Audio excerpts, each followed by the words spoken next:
اتنی برکت سمجھتے ہیں کہ کوئی مر جائے تو وہاں چند لوگ بلا کر کرائے کے لوگ بلا کر تو قرآن پڑھوا دیا جائے.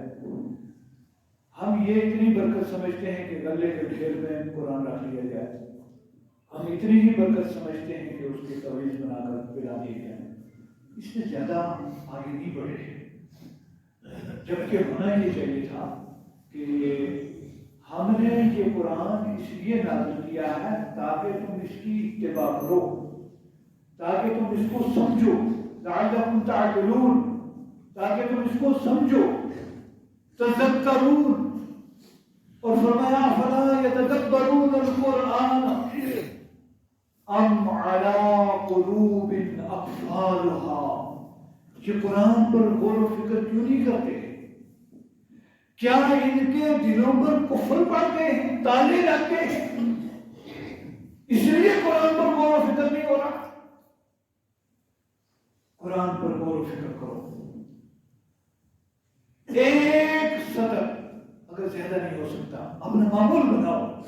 درس قرآن ہے، روزانہ کا معمول بناؤ. ایک آیت، ایک صفحہ، زیادہ جتنا اللہ توفیق دے دے، ایک آیت سے روزانہ کا کم از کم معمول بناؤ. ترجمے والے قرآن موجود ہیں. قیامت کے دن ہمارا کوئی عذر نہیں چلے گا. ایک وہ دور تھا، علماء کرام نے محنتیں کی. اللہ تعالیٰ ان محنت کرنے والوں کو کے درجات بلند فرمائے. ایک وہ دور تھا، شاہ ولی اللہ محدث دہلوی رحمہ اللہ کے بارے میں آتا ہے کہ جب انہوں نے قرآن کریم کا ترجمہ اس وقت فارسی زبان یہاں عام رائج اس میں کرنا شروع کیا تو لوگوں نے زبردست قسم کے فتوے لگائے ان کے خلاف اور زبردست قسم کی مخالفتیں کی ان کی. آج کون سی زبان ہے جو زبان ہم لکھ سکتے ہیں یا پڑھ سکتے ہیں اور اس میں قرآن کی تفسیر موجود نہیں؟ یہاں جتنی مشہور زبانیں یہاں ہیں ان سب زبانوں میں قرآن کریم کے ترجمے موجود ہیں. اردو ہے، پنجابی ہے. یہاں ہماری مقامی گوجری زبان میں قرآن کی تفسیر اور ترجمہ موجود ہے. یعنی ہر علاقے میں. اور اللہ تعالیٰ ہم لوگوں کو کروڑوں رحمتیں ان کے قبروں پر نازل فرمائے جنہوں نے اس سلسلے میں محنتیں کی ہیں. بہت سارے لوگوں نے جا کر شاید دیکھا ہوگا مجمع معرفات شاہ فاضل رحمہ اللہ نے مدینہ شریف میں ایک وہ محبت وحی ہے. مدینہ میں قرآن نازل ہوا، انہوں نے ایک ادارہ قائم کیا جس میں سے قرآن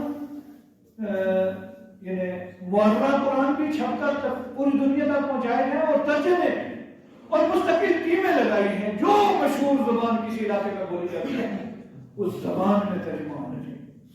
ہمارے ہندوستان میں تیلگو زبان میں ہے، تمل میں ہے، کنڑ میں ہے، اور جو زبانیں ہندی میں ہیں، بنگالی میں ہیں، پھر وہاں انڈونیشیا کی زبانیں ہیں، امریکہ کی زبانیں ہیں، انگریزی زبانیں ہیں.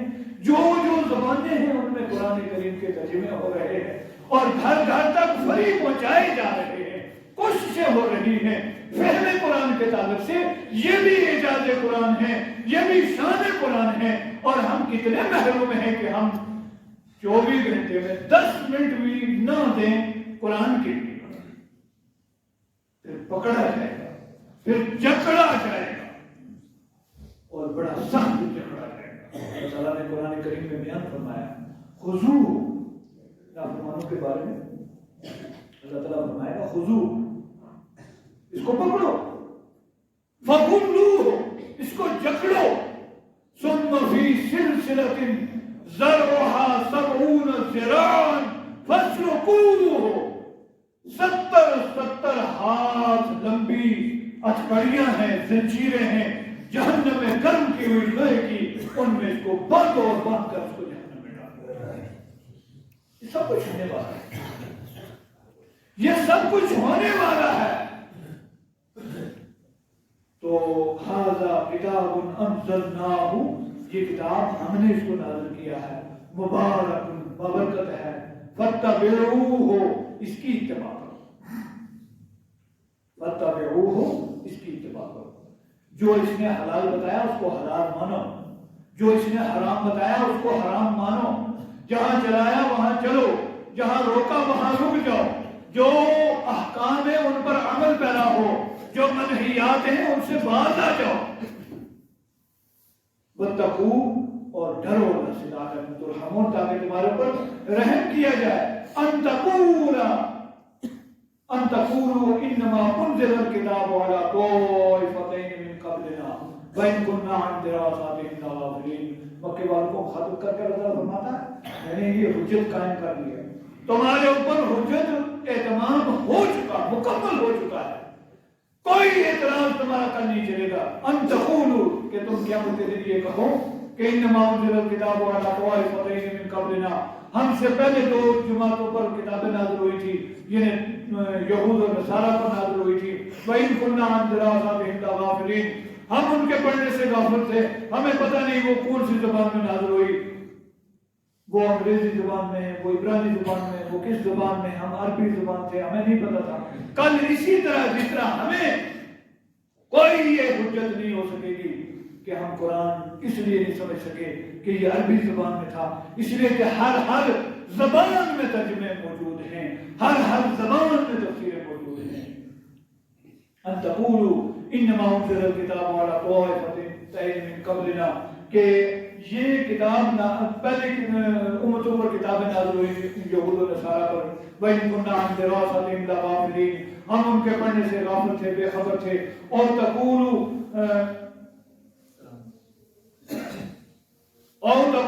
لو ان انزل علينا الكتاب، یا تم یہ کہو کہ کاش کہ ہمارے اوپر کتاب نازل ہوتی، لَكُنَّا أَهْدَىٰ مِنْهُمْ، تو ہم ان سے زیادہ ہدایت یافتہ ہوتے۔